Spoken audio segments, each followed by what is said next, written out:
Is what is happening in Sudan. Watu wawili wameaga dunia katika kijiji cha Matigari kwenye kaunti ya Laikipia baada ya nyumba zao kuteketezwa moto kufuatia mzozo baina yao.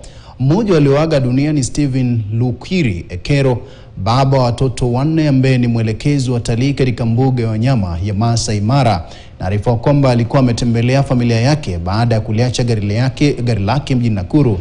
Mkewe Damaris Lukuvi anasema mumewe alivamiwa nyumbani alipokuwa ameenda kuchukua begi lake kabla ya nyumba yake kuteketezwa moto. Aidha, mwingine aliuliwa baada ya wanaume wawili wa jamii ya Samburu kuanza kuzozana katika duka moja la kuuza muguka kabla mmoja wao kuuliwa usiku. Jana mume wangu ndiye aliyeuawa katika ile visanga ilikuwa Matigari. Sisi hata tukujua kiini. Mume wangu tu alikuwa amekuja off siku 2, alikuwa hata arudi jana.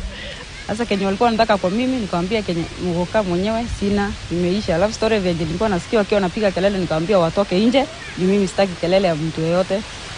Wenye walitoka nje tukasikia bado tu wanagombana, bangu akasikia sauti ya watu wakigombana kwa nje.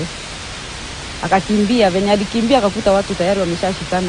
Venye anataka kuwagawa hivi wakagonga mzee. Sasa mimi nikasikia sauti ya nini? Ya mzee akiwa anapiga kelele. Mimi kutoka nje kutaka kukuta hivi wakaniwekelea mimi rungu hapa kwa kichwa. Tayari wameshukua mali.